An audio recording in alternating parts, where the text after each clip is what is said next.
Rolling images of glory in my mind at enlistment. Overhead a flapping red, white, and blue, filling the distance. A grand divide between myself and conscientious convictions or belief systems that stop people from killing over religion. I was young and I was out of options in my mind. It was supposed to be fun, my obligations ill-defined. I'd be the one to take charge with a gun back in my mind. Without college or riches, no dreams are realized. Well, I never have the ladder of the Marines to get me the first.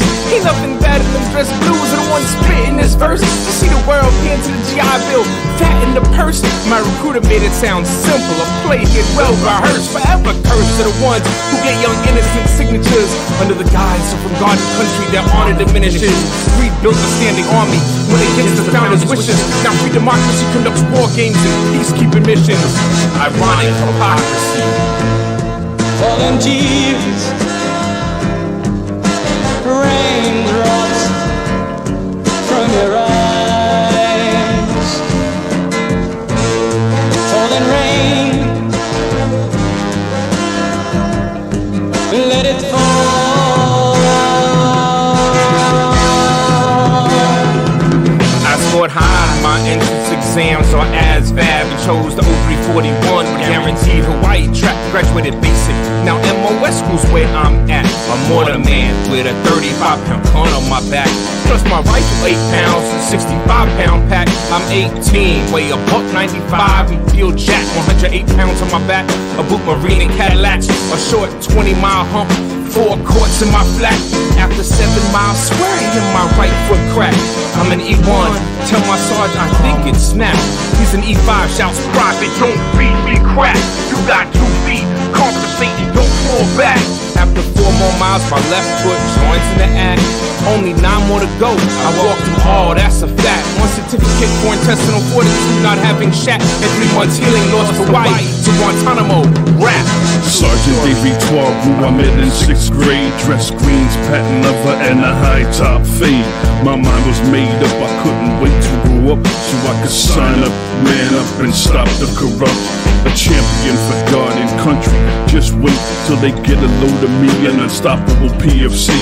Private first class, polished brass. I wanted to kill all the black pajamas that were hiding in the grass. But with no war in sight, my plight to fight never took flight. So I trained during the day and got drunk at night.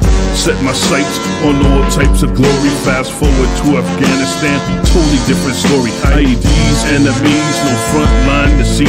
80 pounds of gear in the desert, I could hardly breathe. Bloodstained fatigues, very many colleagues sent home to the VA to live with PTSD. Every day recruiters go to inner cities and ask for falling tears, raindrops from your eyes. Falling rain, let it fall.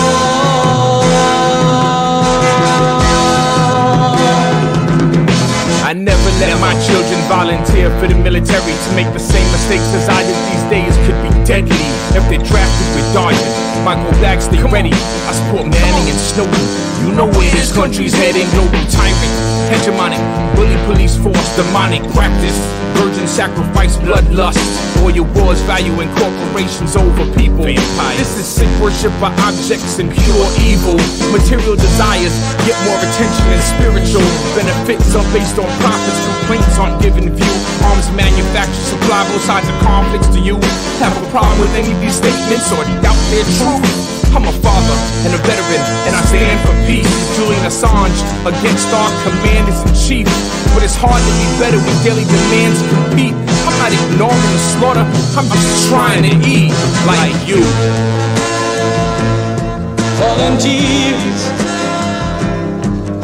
raindrops from your eyes.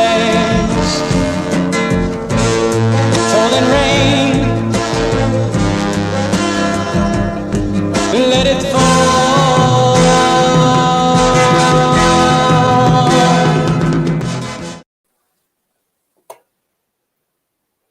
All right, we're live. Here we go. Miss Natasha, are you in the house? I am. All right. I lost track of time there for a second, but thank y'all for being on with us tonight. I don't know where you're joining us from, but I want to do two quick things to just say, of course, welcome. It's good to be in community. I see you all are already in the chat. I love it. Grab this link and share it. If you are on Facebook, you know, and you're here from the Veterans for Peace page, grab that link, share it onto your pages, so that we can have more folks in the room and join us in the dialogue. We have a great show lined up. If you're on YouTube watching us live there, drop that link in any of your spaces where you organize, you know, be it on Instagram, Twitter, and invite folks to join us. I'm excited for today's show. We got a great guest. Happy to have Will back on with us. Always dropping some knowledge, and it's always good to be in community with you, Will, and of course my awesome co-host, Mike.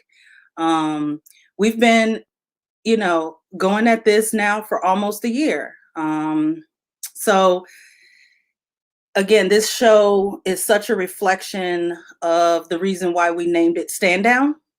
We really wanted, in the murder of George Floyd and Breonna Taylor and Ahmaud Arbery, we wanted the National Guardsmen to stand down. And we sent a pretty clear message through letters and through, you know, engagement to try to, you know, tell folks it is not okay to, you know, raise weapons to your neighbors in this moment of righteous outrage. And so here we are, coming up on a year of really the murder of George Floyd, Memorial Day, May 25th of 2020, when a cop decided that he would be the judge, jury, and the executioner.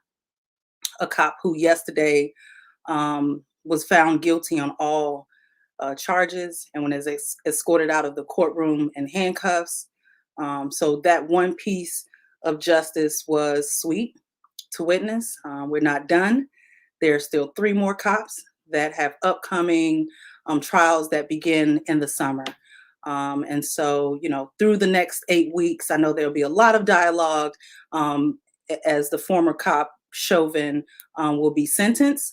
That will be where folks are saying, you know, really is where the measure of justice lies, is that he has a sentence that is commensurate with, you know, his actions last year. And so that's just, you know, really where we are today. The context for the show is that we're going to go deep. I think you're going to learn some things. So take some notes. There'll be plenty of opportunity for you all to engage with us in the chat. I think that it is going to be critically important to lead with questions for things that you don't know.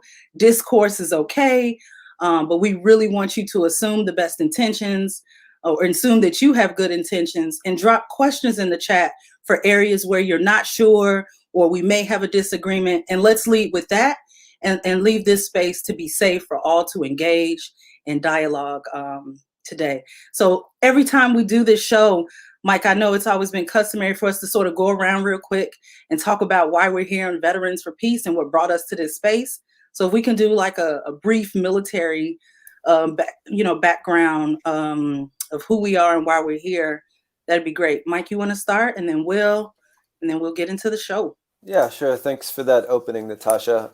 So my name is Mike James. I am a Navy veteran where I was a mass communication specialist, and I worked in propaganda and public affairs, you know, essentially the same thing. I did a lot of photography, went around the world, ended up being a photographer in both Iraq and in Afghanistan, and working in, and then later ended up in public affairs at the Pentagon. So had a very strange and different naval career, and it left me a lot to think about and to struggle with in my post-military life. So, this show is an opportunity for me to kind of meet other veterans, to hear their perspectives. It's an opportunity for me to kind of share, what has shaken out in my post-military life, the worldview that I've developed, my perspective on things. And I certainly appreciate everyone's willingness to listen to the things that I say, and I really appreciate everyone's feedback. So this is a great show. I'm really excited to have Will here today. I mean, I've learned a ton from Will through his peace report. Through you have other venues right now that are escaping my. You have the Peace Report. You have Revolutionary Voices, which are both great media outlets that I highly recommend to everybody check out. So we'll give the floor to Will now. Tell us a little bit about yourself, Will. Yeah, appreciate that. Thank you all for having me again. I think this is my third time here. And congratulations on almost reaching a year. I don't know if it's been exactly a year or not, but no, not yet. Okay. Well, so my name is Will Griffin. I am unfortunately a former imperialist watchdog for the United States Army. I was a paratrooper from 2004 to 2010. I was in Iraq with the Iraq surge under Bush. I was in Afghanistan with the Afghanistan surge under Obama. And I got the hell out and started questioning a lot, and haven't stopped questioning, and have really fundamentally changed my worldview from the 11 years since I've been out. And I've gained new comrades, new friends, a new way of looking at the world, really so that I don't get duped or bamboozled into some type of a contract that goes against my interests, the interests of my people, the interests of my class, and that doesn't really harm any, the harm and damage that this country and military has done to Iraq and Afghanistan is almost inconceivable. But we now, joining Veterans for Peace and other organizations, we try to highlight all that history. So I joined Veterans for Peace in 2014, became a board member for a short time, and I still speak out against imperialism and these imperialist wars overseas. Yeah, thanks y'all for sharing. Like I've said before, I don't come from a military family. I don't have that, legacy. I come from a working poor family, JROTC, groomed, my thinking in terms of, go in for 4 years, you get the GI Bill, you get those benefits, you can come on back home. So I did, right? 6 months after high school, enlisted, had no idea on what I was, subjecting or preparing myself, taking an oath on what I was preparing myself for. Somehow that 4 years turned into 20. And a lot of stuff didn't come up for me until I retired, quite honestly. And so the things that brought me, pride, I've got the ribbons, I've got the stories, all of the, these 20 years of experience. But what I couldn't do was reconcile with what I had participated in. And so I put that stuff in a box and began this process of unpacking things, a lot of which, bring me so much confliction. But I met an old vet at a watering hole on the University of Chicago campus. And so that was my matriculation to VFP, which was at a good time because it's been Vietnam era vets that have helped me in that unpacking process that some of my peers are still trying to work towards. So VFP for me was much like you all talked about. It's a way for me to speak out on the things that I saw and participated in, and want to be a truth teller in that sense. And also because it helps with all this moral injury that I have to be in community with folks who get it, right? And so I'm always glad to be in community with vets who talk the truth unapologetically. So I'm excited about today's show. And then, I really want us to sort of go around and share some thoughts because there's been a lot of, discourse around what we all experienced yesterday around the 4:30 time, wherever you were, but Central, where we heard that the jury was, ready to go. After a day, you start thinking, okay, this is probably going to go in the right direction. But I had a lot of nerves between the announcement and when I actually heard the judge render, guilty on all counts. I'll be honest, I wasn't sure because Black men don't tend to get justice, you know, and there was so many things that was said in the you know, in the defense that, while outrageous, we've seen it effective, right? We can go back in time when the video wasn't as clear, when Rodney King was beat and not getting justice, and then, you know, for the countless names that we now, you know, lift up their names, you know, who haven't gotten justice. So you know, I was a little on edge. I wasn't sure, but I did have a sigh of relief. I wanted to celebrate that brief moment of justice, and know that it was because of the people. That video was out the night that it happened, and there was an immediate reaction to that. Here in my city, in Chicago, and cities across the, you know, across the map, you know, led by the folks in Minneapolis who took to the streets, who've always taken to the streets, whether it was Philando Castile, or you name the folks who have been unjustly murdered by the cops in that area. But you know what I know is that this justice is a reflection of, you know, the people who said this is enough, and we are going to, you know, make sure that justice is done in the name of George Floyd.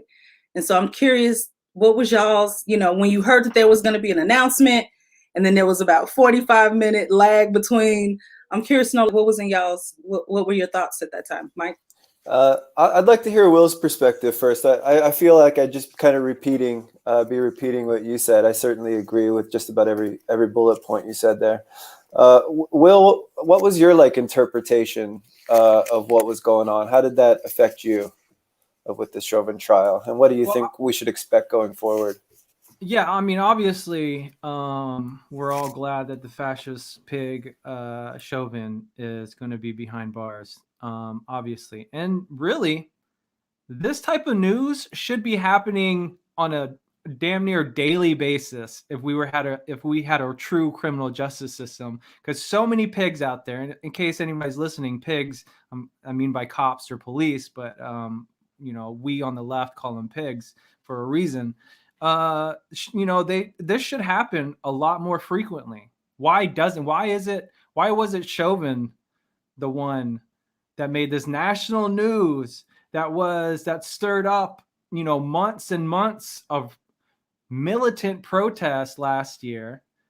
You know, why is it? Oh, well, it takes that level of action in order for, you know, this one person to get justice, right? And so, I mean, I'm glad that this is happening, but I think it's happening because it's so public. But we all know that this should happen. There's so many pigs that should be behind bars and should be punished for the things that they do.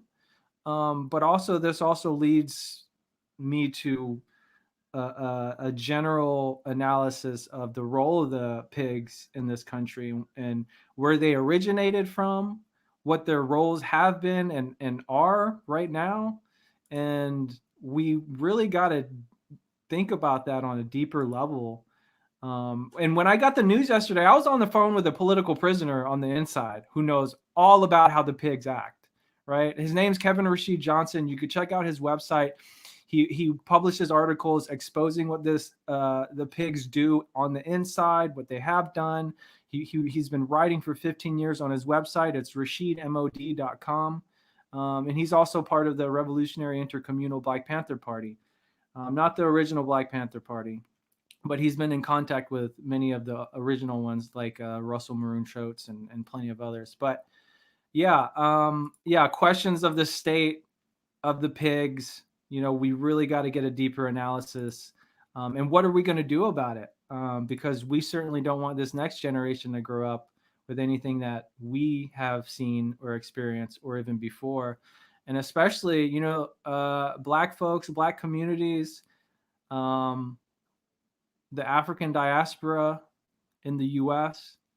You know, my heart goes out to these communities for the hundreds of years of just horrible policies and behaviors from white supremacists, from right wingers, and we got to really prioritize that, because that is U.S. history. That is the history of Turtle Island, right? And the indigenous folks know this much too well. So yeah, and anyways, that's kind of my, this should happen. Just sum up, this should happen a lot more often. But I'm glad that Chauvin is behind bars now. Yeah, I guess I just want to say to that, yeah, we should be celebrating the fact that Chauvin got his come up, and also be very aware that, of course, like both of you said, that this is a people's movement that caused him to be convicted on 3 counts of murder. I think in the beginning he was only, let's see, I have it pulled up here somewhere. He was originally only pulled up on like manslaughter. Oh shoot, I lost the link that I had. But he only had 1 charge initially, and because the people were pushing and pushing and pushing due to the righteous uprising against racism, there were more charges brought against him, and that's what eventually led to him being charged on 3 different counts, and he's facing up to 75 years in prison. So that's substantial. It's historic. It's something that me and mine are celebrating. And at the same time, we have to be very aware that the fight continues. I saw a statistic recently that somewhere between 5,000 and 6,000 people die every year in police custody. So when you look at federal prisons, state prisons, local jails, and out on the street, there are people dying consistently all the time, every day. And nobody's being held accountable for it, by and large. And a lot of it's not in the media. We don't talk about it. We don't hear about it. It's purposefully left out. So we got to keep pushing, and we have to form a theoretical groundwork, a basis, start organizing. One of the faults that I see in all kinds of progressive and leftist what's the word I'm looking for? Activism, is that a lot of the time what we're doing is we're running around reacting to certain events that's going on. We say, oh, Jesus, they killed another man, they killed another person. There's injustice here, there's injustice there. We're running around trying to put out fires all the time and trying to get our organizations to kind of mobilize around certain events or actions or crimes conducted by the fascist police state and by imperialism at large. But of course, what we need to be doing is organizing. We need to make sure that people are building a consensus, a political worldview that's based on scientific consensus, an informed version of history. Not just the history that we're handed in grade schools and in the American education system. All of us as veterans, we believe the education, the understanding of history that we were given up to a certain point. We would have never agreed to join the military if we had had a more informed understanding of what happened to the Native Americans, or what American imperialism was doing around the world and has been doing for 400 years. So that's my main concern, while we're here organizing in these veteran spaces, or whether it's a socialist organization or a democratic socialist organization or a liberal organization, whatever it is, we have to get away from reaction, and we have to start building a united front against the fascists and the capitalists, because that is, of course, the primary contradiction. That is the one that will create climate change. That is the one that will create nuclear catastrophe, pollution catastrophes, where we all have to build this united front and be in it together to save the human species from extinction, essentially. So that's where we're at. And I know that's where Will and a lot of his work leads. And when I say I've learned a lot from him, from his media outlets, that's what I'm referring to. That's where I've learned a lot of that stuff. So kind of losing my train of thought. Will, why don't you jump in and and fill in there a little bit. Where do we go from here, Will? What is to be done? What is to be done? Oh, that's a good book to read by Vladimir Lenin, actually. I mean, yeah, it's kind of frustrating to talk about this stuff sometimes because it's just like the anti-communism in this country has been so strong. Like, let me make a statement right now. I think communist ideas, strategy, theory is the only way to liberate all oppressed people in the United States. But we're doing everything. We're looking at every theory, every idea, except that, the communist theories or whatever, right?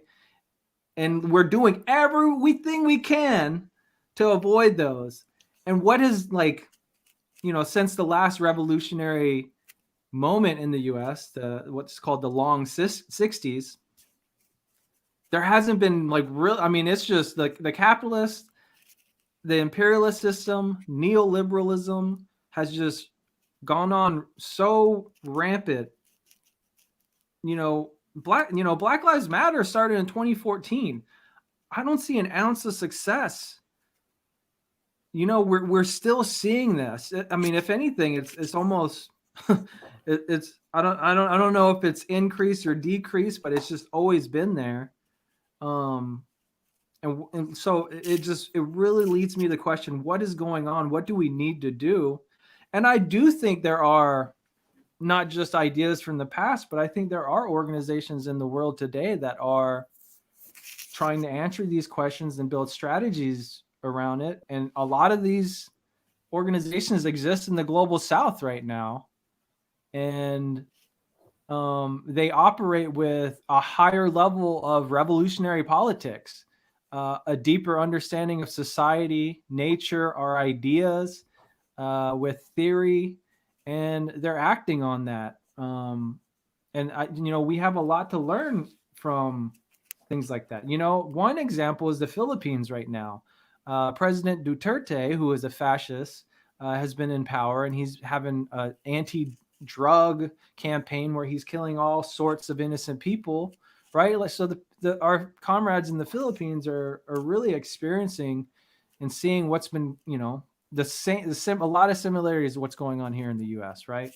But what are they doing about it, right? Well, they have a strong communist party down there. And they have, like, I don't know, it's like almost a third of the country that have become communist. And, they've won, quote, the hearts and minds of millions of people. And there's a lot we can learn from movements like that. But a lot of us are stuck here with like US centric thinking, and also all the propaganda that's given to us by the ruling class and the government. We veterans know that. We joined in a system that we thought this was something, providing a service to the American people. We all been through that. If you're veterans, you're watching, we know all the propaganda that we were susceptible to. And then when we actually deployed or whatever traumatic event or horrible event happened to us, it got us to really reevaluate everything. And that's what it took for us to get to this point. What's it going to take for more people to get to another point, right? Right. Yeah, absolutely. I think a lot of people don't even realize the depth of kind of propaganda that we live in here in the United States. I think people kind of they take CBS and ABC and, the CIA, essentially, all these acronyms that are associated with American imperialism kind of at their word, or they view them as a kind of neutral entity. I think one of the things that, that's kind of blew my mind recently, I kind of already knew it, but putting it in specific terms was really mind-opening for me, is the idea of capitalist realism. I just love this concept. Personally, for me, it was really insightful. Understanding that we live in a world where there is no other consensus, there is no other status quo, no other option for, economic production than capitalism. everyone Is just that kind what of capitalist realism is? yeah, capitalist realism. Yeah. Yeah. So the idea that, yeah, just the masses, they just kind of live under the assumption that capitalism kind of has always existed and it will always continue to exist. This kind of blanket kind of generalization. But I mean, we just have to slow down and take a look at history and know that there's been many ways to to address economics. We've had feudalism and slavery and primitive accumulation, and now we have capitalism.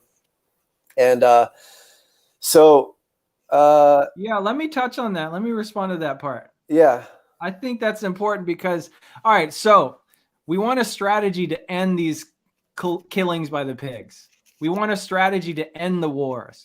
We want a strategy to end the state violence, to build a more equitable economic system, to save us from climate change. So, I mean, whatever. There's 1,000 things we could list that's wrong with the world today. We need a strategy to understand, a theory to understand it that can lead us to a strategy to really overthrow it, in my opinion, right? So, and that leads, one of the things is like we have to understand our society, and in order to understand society, we have to understand history. Like you mentioned, feudalism and all these other things, right? So there's a term called historical materialism that I think is very important for people to check out. And this is a scientific view of understanding and answering the question. Everyone knows hunters and gatherers were like the first human societies on this planet, right? How did we go from hunter and gatherers to Jeff Bezos being the first trillionaire in the world? Do we just say capitalism always existed? Really? There wasn't like stages from hunter-gatherer societies to what we have today? And so that's what historical materialism actually tries to understand. And if you understand that history, it gives you an idea where you're going to go in the future, right? And this is what a lot of Marxists have really dedicated their lives to, in understanding this history. And although different societies have changed at different times, there's a general theme and different stages that human societies have gone through. And just briefly, if I could I'll just name them. We started with hunter-gatherer societies, what others would call primitive communism.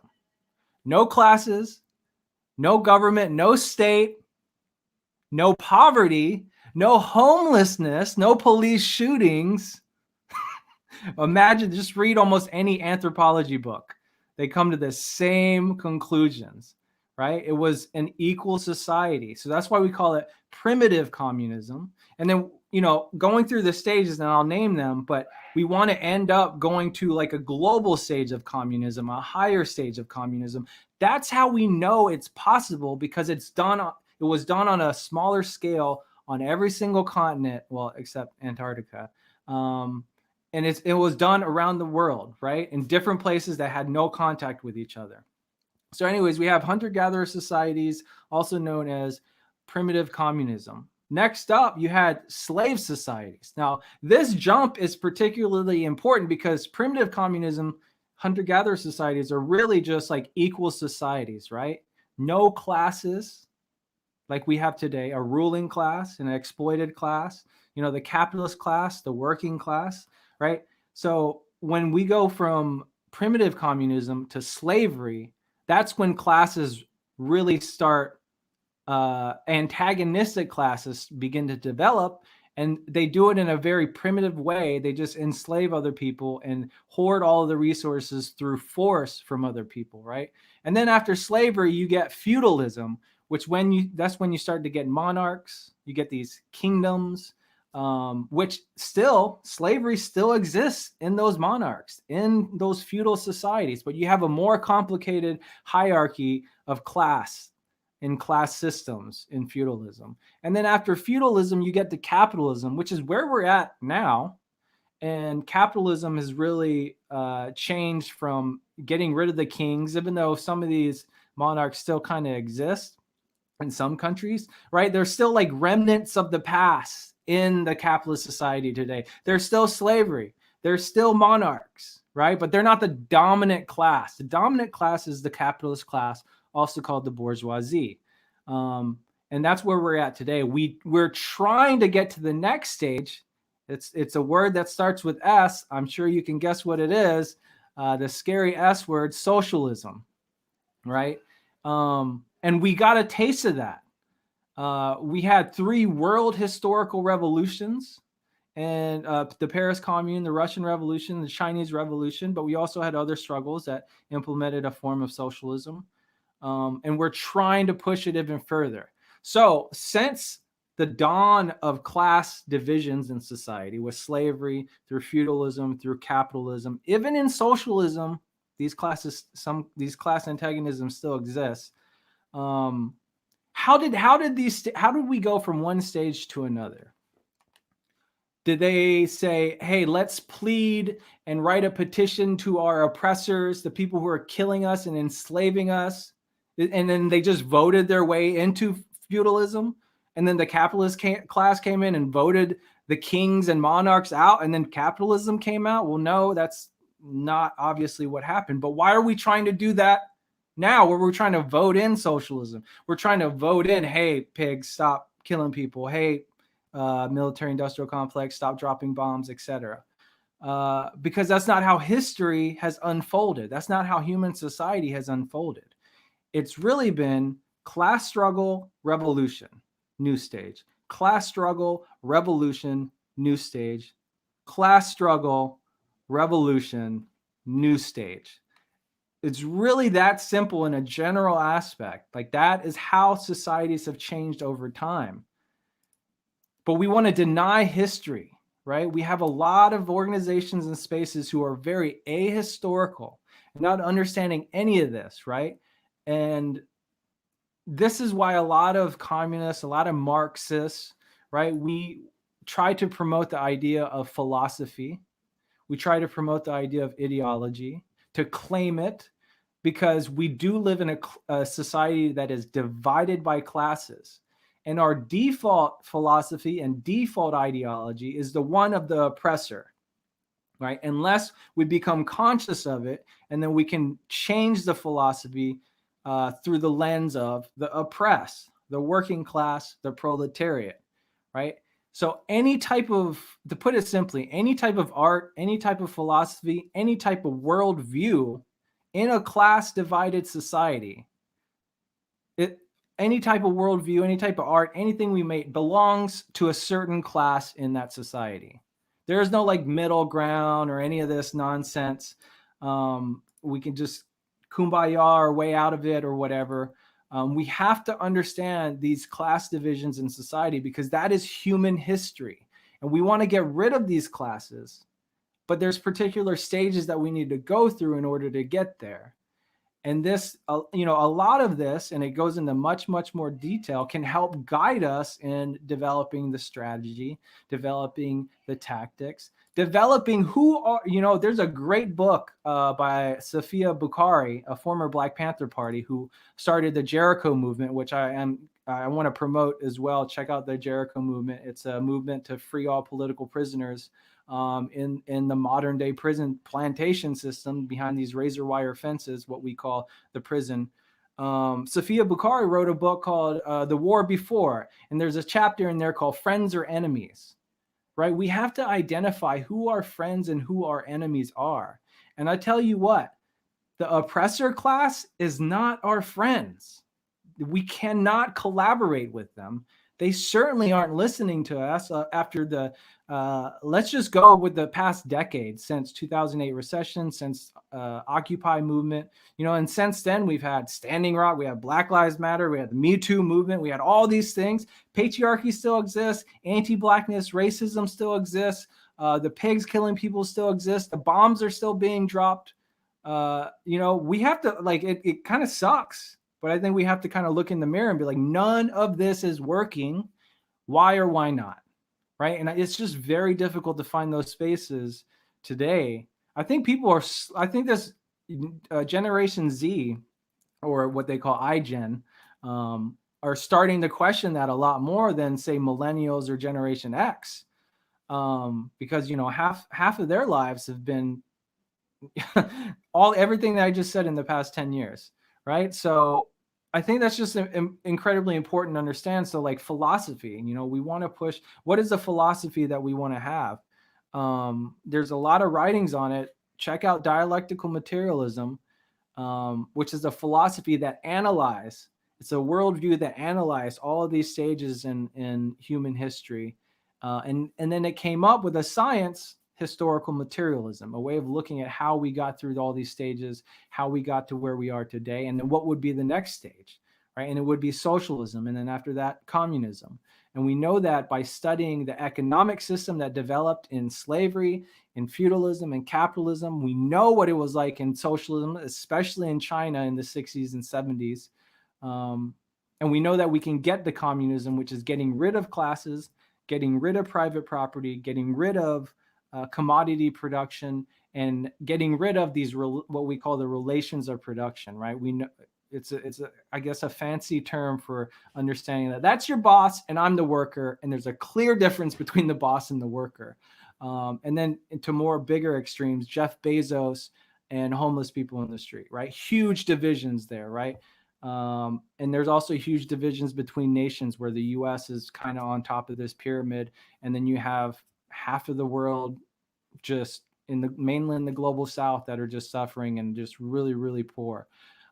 So, with all of this technology, all of this knowledge we have, so many people are going to academia right now, to university, to college. What are we doing with this knowledge that all these people are learning? Why aren't we making the world a better place? All of this money that's been pumped into universities in these past 10 years since the Great Recession, because we know the millennials were like, I can't get a job. Capitalism is failing. The economy is failing. I'm going back to school to get a job. And now, we have people with PhDs who are applying to high school teaching jobs because there are no jobs in academia. So anyways, what's going on here? So we need a deeper analysis. We need to come clean with ourselves and be like, this hasn't worked. And there are places, organizations, people we can get inspiration from. It may not be right here in the US at this very moment, but there are organizations and people that are really, like I said, in the Philippines and other places in the global south, they really operate with a higher level of revolutionary politics.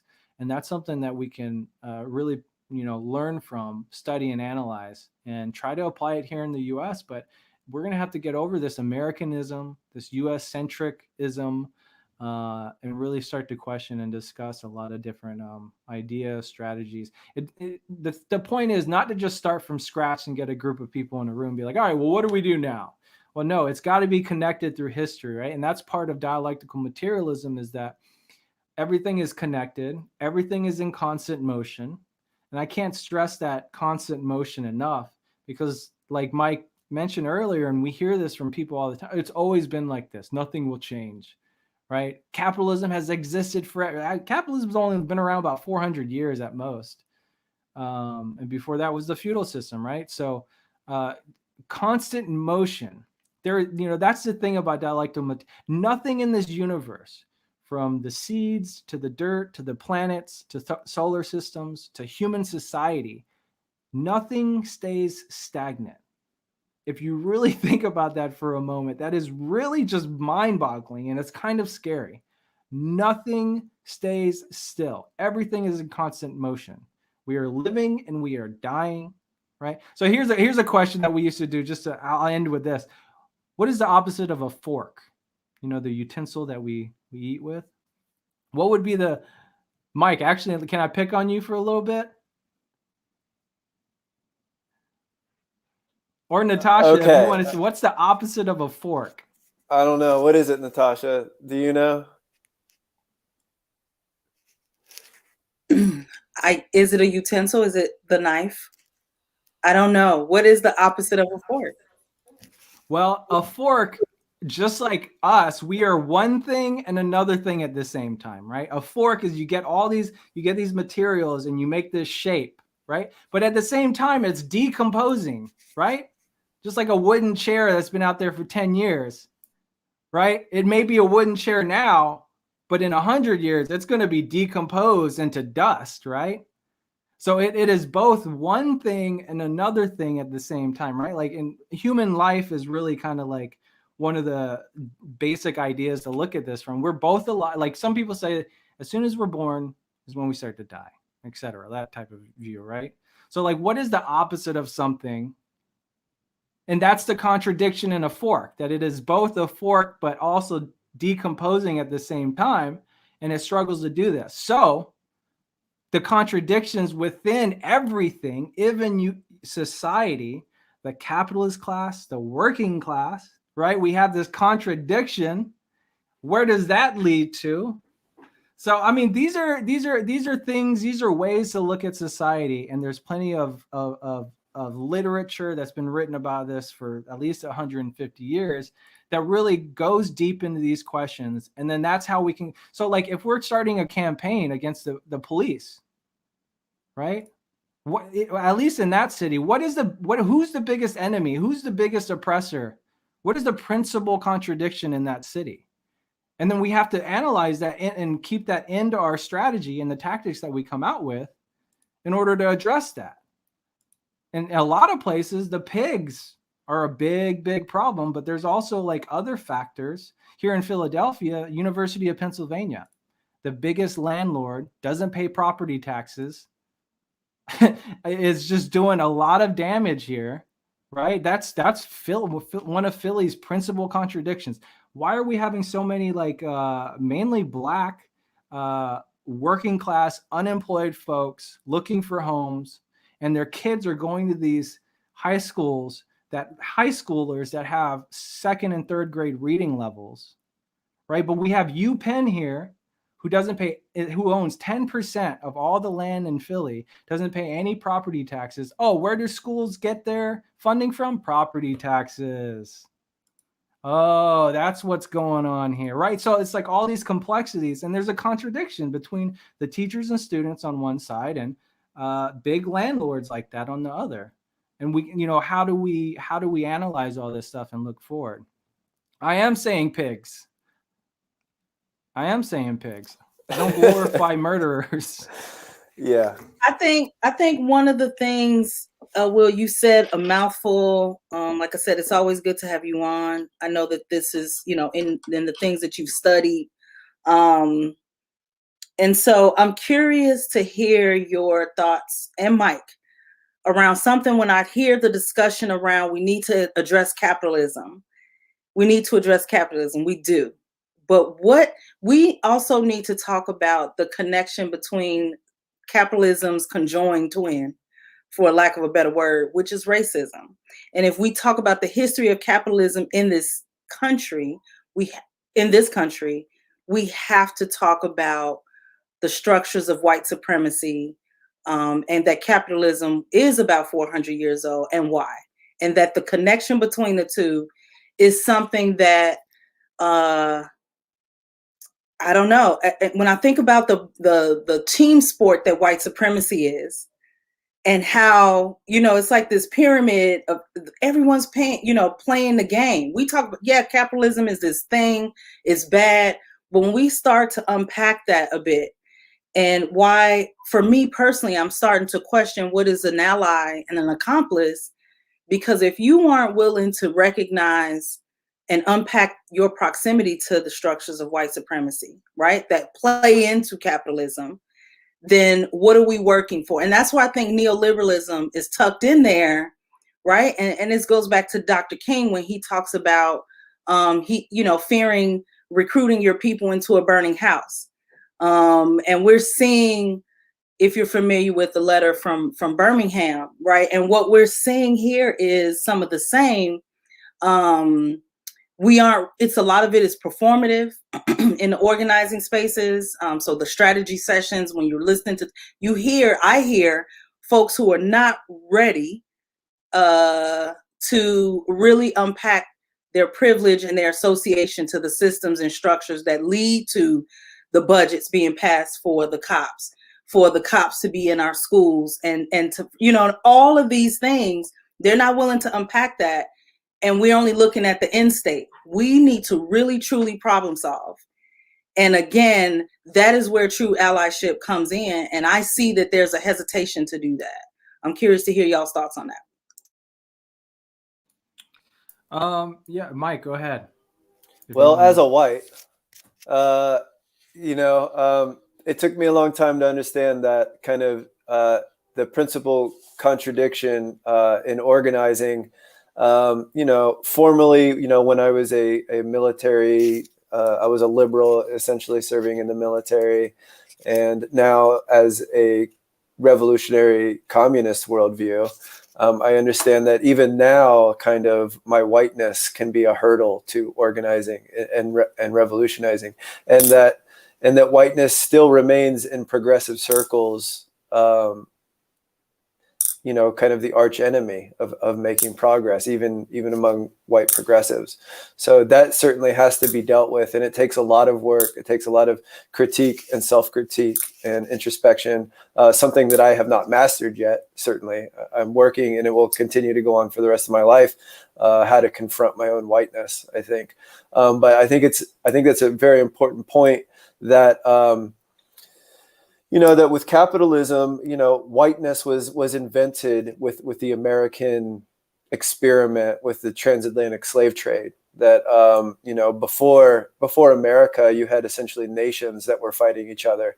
You had the Irish fighting the English, and the Portuguese fighting the Spanish, and the Italians fighting the Serbians, and on and on and on. And people identified as nations and countries. And it wasn't until the Americans had to justify the transatlantic slave trade and the genocide of millions of native people here on Turtle Island that the white people began to unify and create the idea of whiteness. And then the other important aspect of that is that whiteness not only does it reach across these national boundaries, but it also reaches across class. And that whiteness is a class collaborationist project.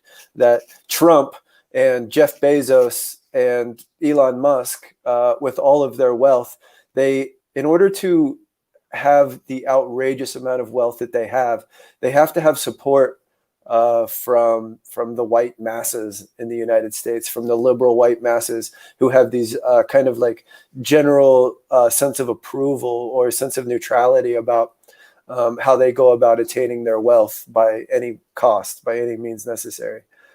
So that's really important. I mean, that's what we saw with the Trump movement as a populist movement. Very poor white people thought that they had something in common with this very rich capitalist person who built his career entirely through criminal activity and, the theft and stealing of real estate property and, wage theft of union workers who built his properties. These poor whites in my community, my neighbors, they think they got something in common with Trump. It's hilarious. I mean, if it weren't so horrendous and depressing, it'd be hilarious. I would be rolling on the floor laughing at them, but it's a nightmare. The one that will end up, threatening the survival of the species, essentially. So yeah, I really went off on one there. Will, do you have anything you'd like to add to that, or critique of something I said? Yeah. So I guess before I want to talk about two things: the prison house of nations, and then neocolonialism. But before I do that, I do want to. I don't want to sound like one of these Eurocentric leftists that are just only talking about class. So I do want to apologize if that's what I was talking, if that's how I presented myself, because I mean, I am Korean. I'm Korean American minus the American part. So, but that doesn't mean I haven't been susceptible to anti-blackness, and that's something that people in, whatever you want to call it, brown, yellow, red communities have to fight anti-blackness in our own communities, and not be susceptible to this racist system that turns us against each other, even though we may have the same class interests of liberation together. So but I do want to say that class is important, but specifically here in the U.S., you have things like the race, gender, and patriarchy, heteropatriarchy and ableism, right? You have all of these social oppressions that we need to account for. And really, I think Marxism does the best at accounting for these things. So have we ever heard of the prison house of nations in the US? We've been brought up in the public education system to be like, this is just one country. Yeah, maybe some indigenous people died. Oh yeah, maybe slavery was there, but we are now one country. And that's just propaganda.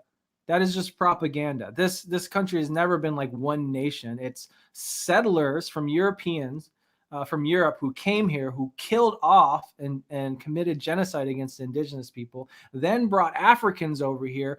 That's where the wealth of this country came from. And then now you have migrants from all over the world because of where these bombs and wars have been occurred, say like on the Korean Peninsula in 1950 and 53, which is still going on, by the way. And you have Korean people coming here, or you have people like me who are born in the military industrial complex, because you have people like my mother who met a GI, a white GI, and they meet up, and I'm born on a military base, etc. And then I'm susceptible to that propaganda. And then I joined the military, an institution that hurt my own people.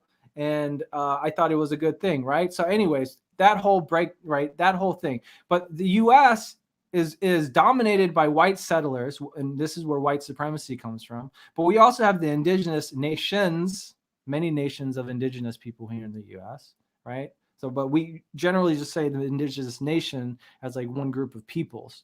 Then you have like the African diaspora, right? Some may call themselves New Africans. Some may call them Pan-Africans. Some may call them Black, right?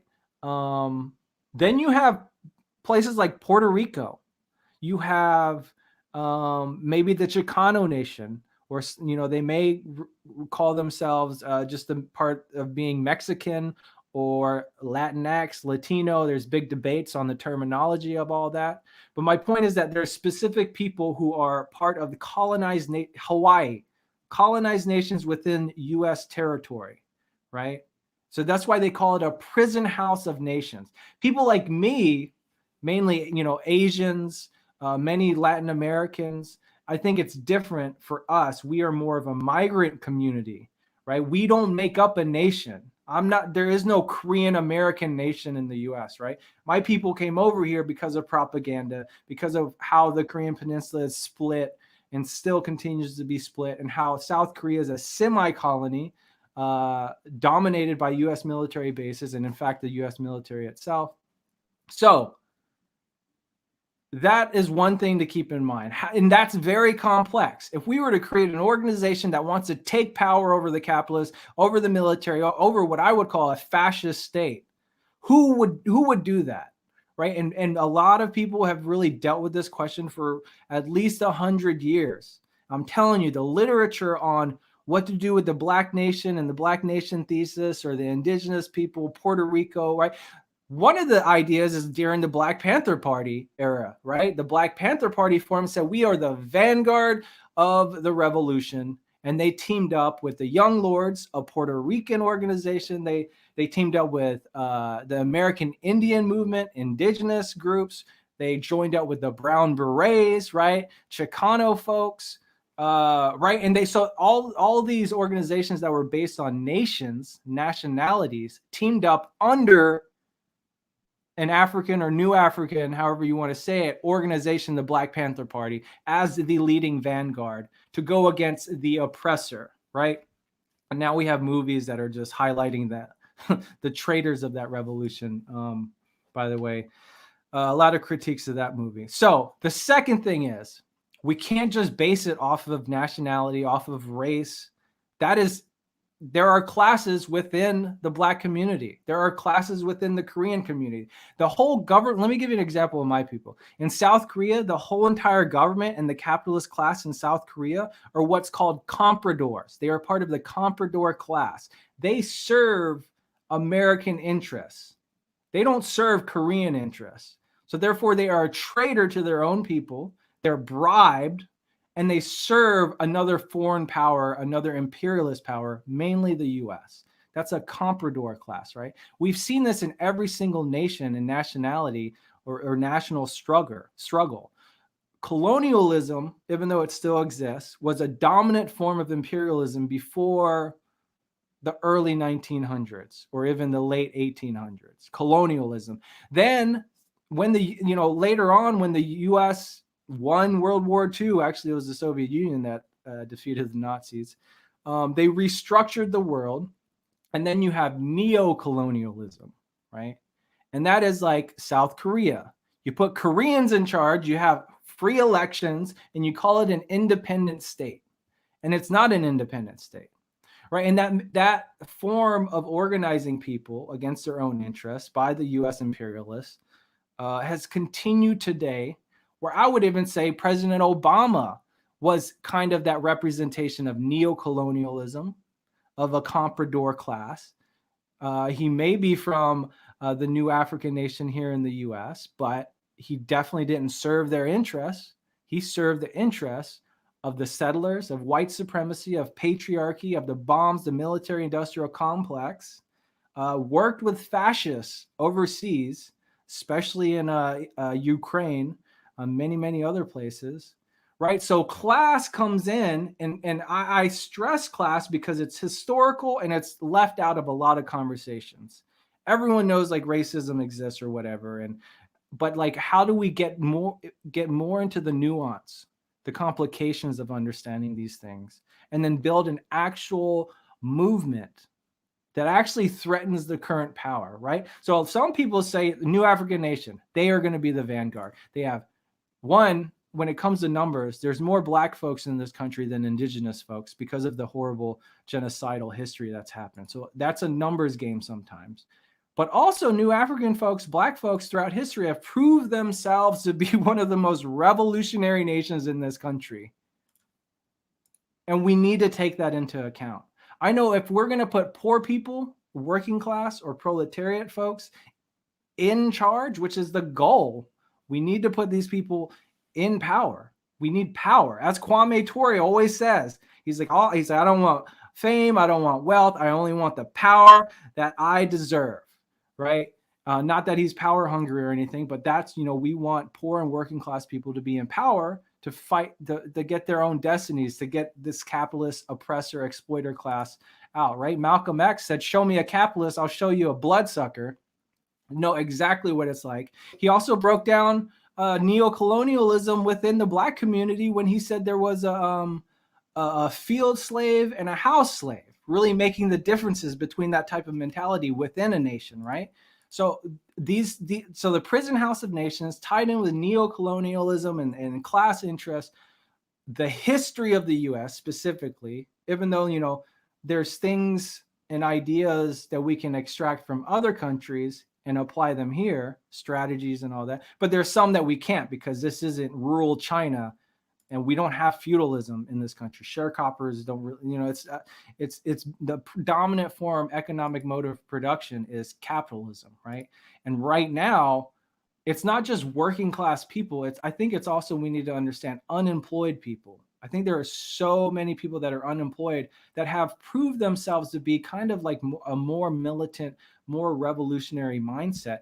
And I think the George Floyd protests really show that. I don't know about where y'all lived, but I saw a lot of lumpen, what we would call a lumpen proletariat. There's a couple of different classes in U.S. society. There's the bourgeoisie, there's the petty bourgeoisie, there's the proletariat, the lumpen proletariat, right? Those are like the basic four. So the lumpen proletariat are people who are like jobless, and they go into what's called the informal sector, right? They go into illegal activity to survive.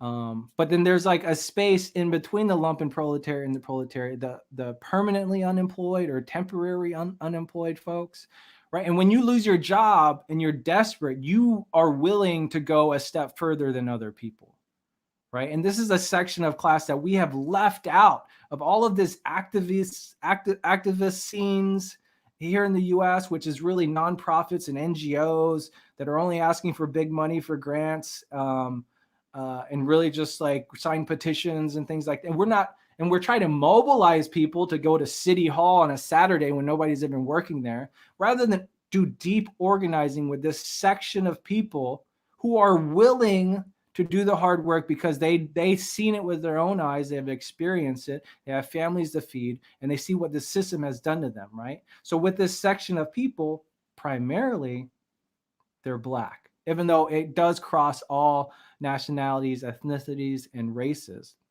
But because of the deep anti-Blackness, racist, systemic, institutional structures, as well as the white supremacist history, as well as the contemporary mindset, right? It is generally like the Black communities that are suffering the most, arguably Indigenous folks as well, and we should keep that in mind with that genocidal history as well. So how do we get where we have 1 foot with our nations, but we have 1 foot with our class interests, right? And this has been a really tough topic. And some people want to go back to the 60s and say we need a Black Panther Party or a Black vanguard that can unite all these other national base organizations. But some say, no, we need a new formation, an organization that is multinational, definitely based in the Black community and the Indigenous community, mainly, made up of these colonized folks in the US, right? But it's like, how do we, there's a lot of obstacles. And then when we do form something, you got state repression, you got COINTELPRO, you got dumb pigs on the street just doing dumb stuff and getting away with it.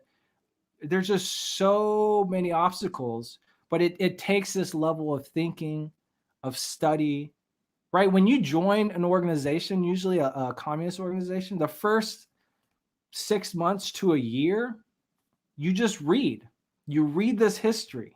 You read the theory to get a better understanding of how you can come up with strategies, campaigns, projects that can actually make some fundamental changes, recruit people, lift the masses' consciousness higher than what it is, without being so like, Eurocentric, class reductionist, class essentialist, or even just national base, because I think there's problems with that. There's a lot of nationalism within these colonized nations, where in some cases can be a positive thing, in other cases can be definitely a negative thing.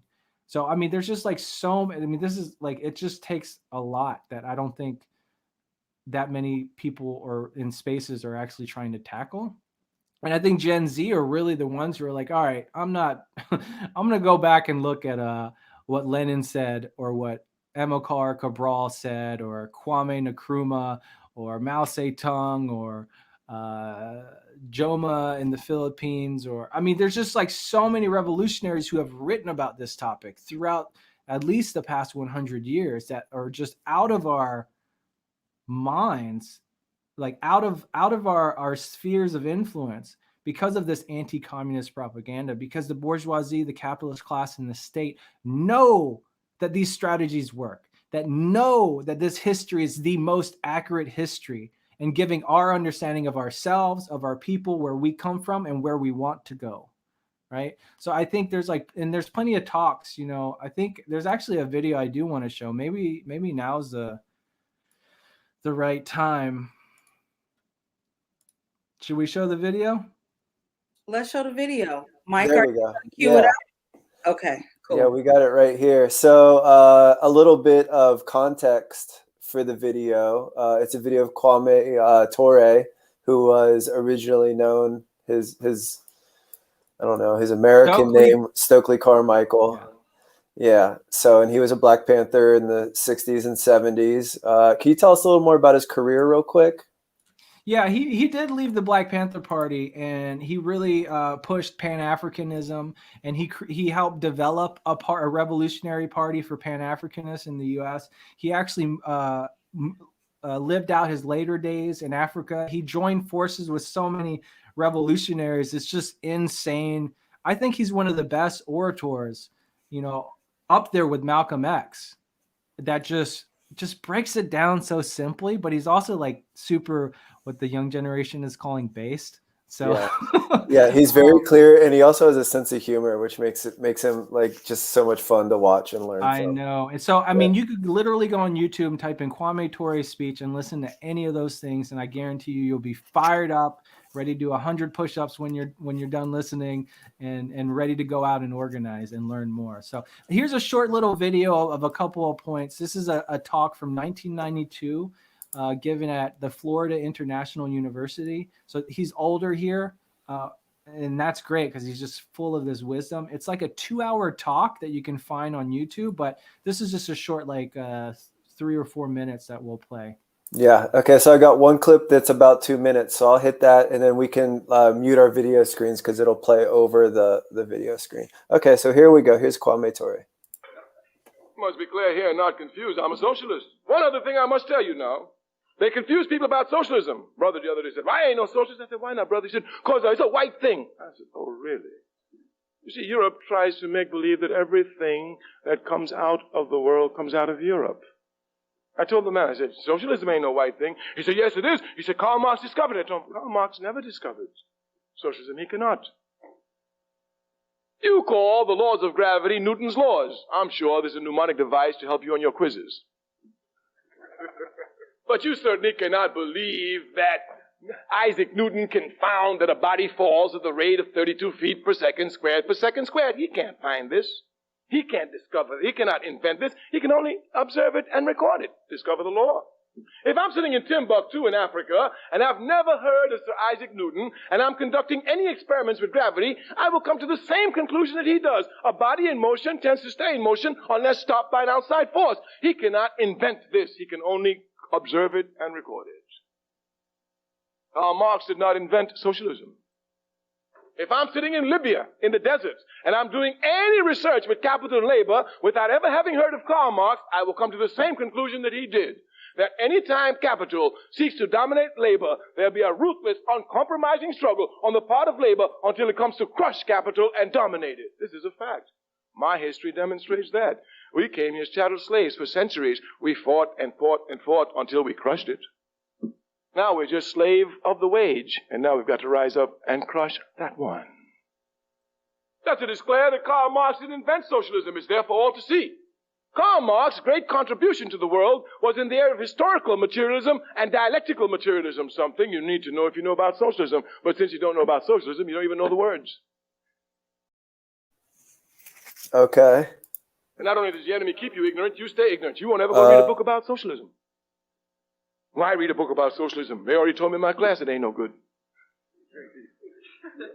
You will not even read a book about socialism. Why, you don't even read a book about your history. We come to inspire you to learn. We come to tell you that when you come to serve a people, you must know as much as you can. The more you know, the better able you are to serve the people. We here are revolutionaries, and we understand as revolutionaries that we stand on principles. You must not get confused. The American capitalist system does not lie some of the time. It lies all of the time. When it tells the truth, it's a result of a double lie. It's a fact everywhere. Matter of fact, you will read in your very textbooks that they say politics is the art of compromise. Another lie. I'm a revolutionary. I understand that where principles are involved, there is no compromise. Osajifo, Kwame Nkrumah, that noble son of Africa, says any compromise of principle is an abandonment of principle. When one speaks of principle, there is no middle ground. There is no gray area. There is no in-between. It's either one side or the other. When the capitalist press want to attack the All-African People's Revolutionary Party, they tell people all the time, don't you all go listen to them. They're crazy. Especially that one Kwame Ture. He was crazy in the 60s. He's crazier in the 90s. Well, you know, they call Malcolm crazy, so they're not going to call me sane. And I'll never be sane in a system that's insane. That's clear. They said, oh, he's just extremist. You know, for him, everything is one side or the other. It's either white or black. Ain't nothing gray. It's either hot or cold. Ain't nothing warm. It's either wet or dry. Ain't nothing damp. They're correct. We're revolutionaries and we fight for principles and there is no compromise. You know this well as students. When you recount a story, either you lie or you tell the truth. Where's the middle ground? On a test, either you cheat or you do not. There is no gray area. And there ain't no such thing like I did a little cheating on the test.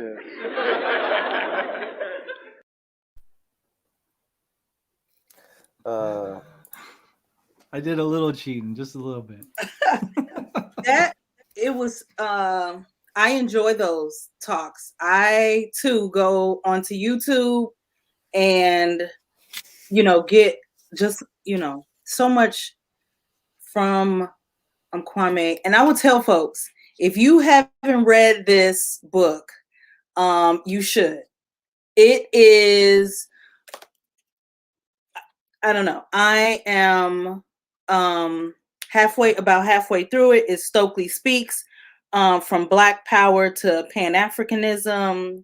And it talks about, just sort of names his name is Stokely Carmichael to Kwame Ture. And I mean, there is so much that you can learn. I think when you go through this book, you'll go out and buy 3 more. So no matter where you are I think there's a staircase to consciousness.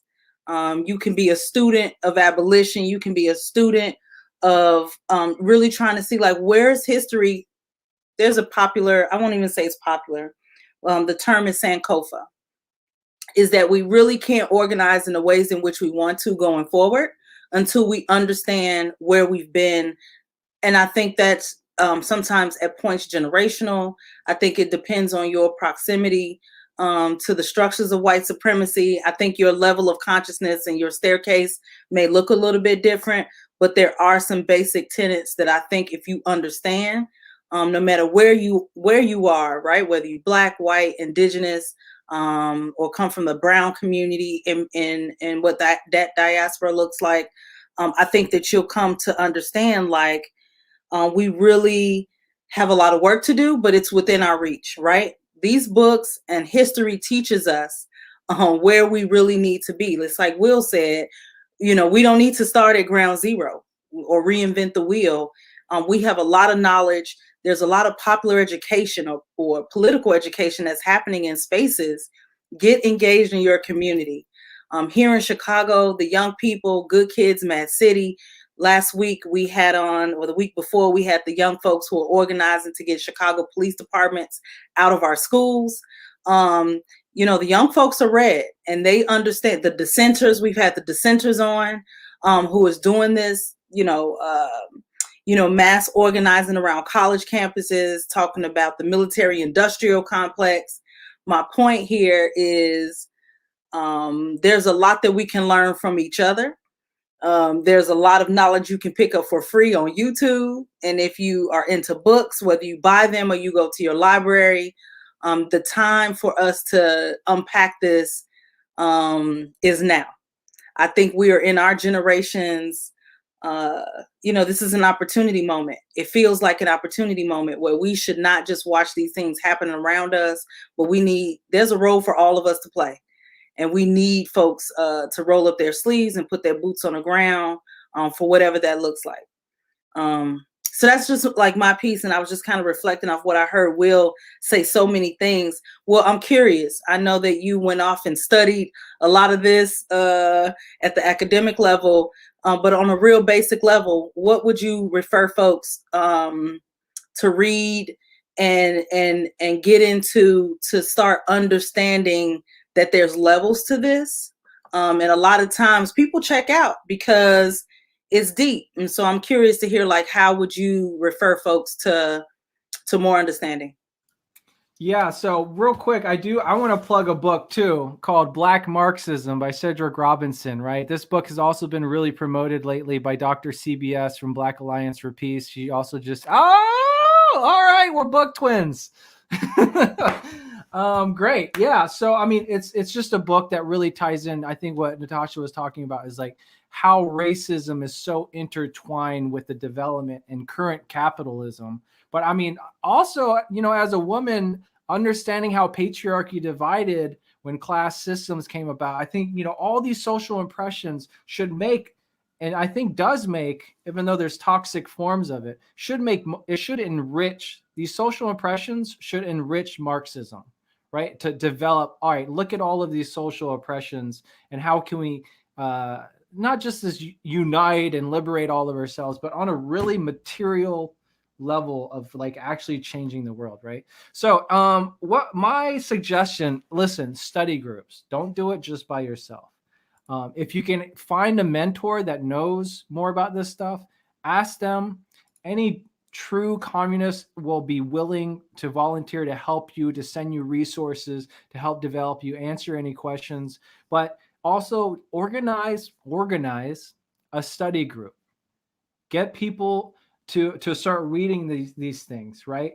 And I think you're gonna go through different levels of what we call consciousness, different levels of understanding this theory, this history, right? Because the bourgeois notion that we're taught is just read as many books from many different people and you'll just come to a conclusion. Well, if you do that, you'll come to, literally ideas that support white supremacy and you won't even know it, right? So we got to go into these study groups, start understanding, reading this history kind of with an open mind, but then you'll start to recognize patterns. And also Marxism there's all kinds of Marxists. It gets really complicated, right? There's Trotskyists, there's Marxists, there's Leninists, there's Maoists, there's Hoxhas, there's so many different kinds. But I would say start by getting in a study group of people that you really you can see yourself organizing with in the future. I mean, that would be the goal of reading this stuff, wouldn't it? To actually start to apply that theory. That's why there's a dialectical relationship between theory and practice. Right. And one of those aspects has to be a principal aspect. And most people say practice is you need to go out and do stuff. But I think right now, theory is the principal aspect where we don't understand this history, the theory, how to build the strategies and tactics, etc. But yes, study groups. And then in this so-called digital age, there's podcasts out there. There are YouTube channels. There are all kinds of websites. In fact, when I'm done with this, there's 3 websites that I know of that have like huge reading lists. I want people to feel like this is so much, but it's something to look to and be like, oh, look at these pieces. Here are these readings by different people that really have, universal applications to the theory that they're writing and the history that they're writing. And then, that's the thing with philosophy. Understand that we want to think through these ideas, right? We don't want to just go in one year and out the other. And again, we have people that are actually applying this around the world. And once you start to read more books, you'll be like, where is this happening? And you'll start to look, and then you'll start to ask more questions, and then you'll get to other places, and then it just grows from there. So that's study groups. That's my thing. Yeah. So, man, we covered a lot of theory. I think we only lasted about 15, 20 minutes talking about current events before we went off the deep end.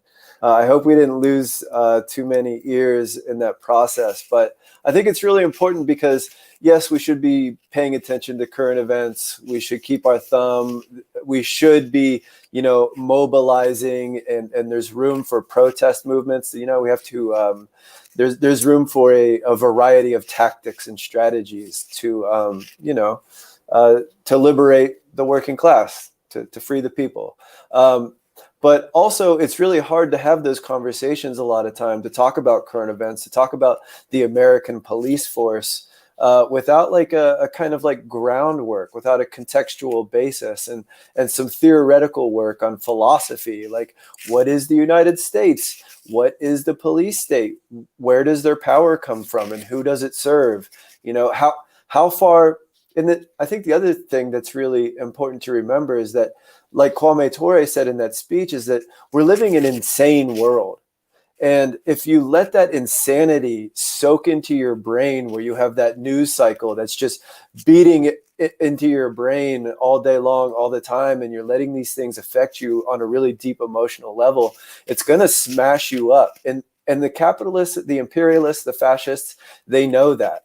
And they create this schizophrenic world on purpose to undermine organic grassroots movements. So yes, we stay in touch with that. We keep our thumb on it, but we also have to have this measure. We have to be able to separate ourselves from that, and be able to have deep philosophical and political conversations like we had here. So I think that's really important. to be said and to be understood. Yeah, to be understood. Listen, we've talked. This is deep. Will, I mean, come back. Can we just like have a rotated? Can we get on the calendar for like once a quarter? And like, let's not even go through this emotion of seeing if you're available to like come back. I think we should talk about. I think there's months leading up to, what justice looks like. I'm hoping that we can maybe talk about what we can create a space here where we get into some of that political education that I think a lot of veterans could benefit from. Depending on where you are on the spectrum or the staircase of consciousness, I hear and I see a lot of things that raise my eyebrows. And I hope that we can center on, again, there is no, either you cheated or you didn't. Either you get it or you don't. And I'm hoping that as we grow forward and we can be in community with one another, we can use this platform to get to the right side of things. Quite honestly, fascism isn't going anywhere. It didn't with the election. And as we see, decisions being made at the nation's capital, let's not forget that we, the people, still have, so much that can be gleaned. Quite honestly, look at this last budget that the current administration, wanted to pass for the Pentagon. That happening during a global, unprecedented, historic global pandemic. With unconscionable, fallout, to request a increase in the Pentagon and military spending is a slap to the face of all of the folks who stood in line in November to vote, or before that for early voting. My point here is things are not yet. We have so much work to do, and I think that there's a place in wherever you are to jump in. And I think with political education we can help folks see that it's not just this big elephant, but that there's a way to get at an elephant. And if we start to unpack a lot of what we know or don't know, we can do that together. So let's use the space for that. Will, please come back to help us get there. I want to give you a couple minutes to like give a few parting words. We've said a lot. Do you have anything that you want to like land folks on? And we'll end the show with your final words. I appreciate you for being here, brother. Yes, thank you so much for having me. And yeah, let's stay in touch and try to build something here and push political education as well. I think that's incredibly important. It's changed my life for the better, and I hope others really think about like what does it mean to have political education to change our worldview. A lot of veterans may know at least some of that, right? And we've had our worldviews changed due to traumatic events or whatever. So I guess I would close out with remembering I'm just going to say revolutionaries of the past who have dedicated their lives to liberation, and that when we say we stand on the shoulders of giants, like we actually mean it. Romaine Chip Fitzgerald just died in prison over 50 years, original Black Panther Party member, in prison. Like these are revolutionaries who put everything on the line in the 60s, and like we have somehow forgotten about them. And that's one of the reasons I just kind of want to plug the Jericho movement right now, because I think that's incredibly important. These are prisoners of war. And that went against an oppressive system that was killing Black folk in the 60s and beyond. And we can't forget about this history. We can't ignore the 20th century or beyond or anything like that.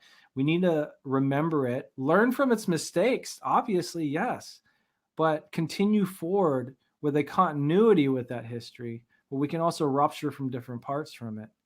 And it's incredibly more important now because the species and many species may not survive this next century, right? So unlike previous generations, we have a time limit, and we need to keep that in mind. But if we're going to do it, we need to do it right. And that's going to take a lot of effort. That's going to take a lot more than we originally think. But the thing is, it is possible. I think it is definitely possible. So let's free all the political prisoners. Let's end white supremacy and patriarchy and imperialism. And let's give all power to the people. Right on. All power to the people. All right. I appreciate y'all. This was a great show.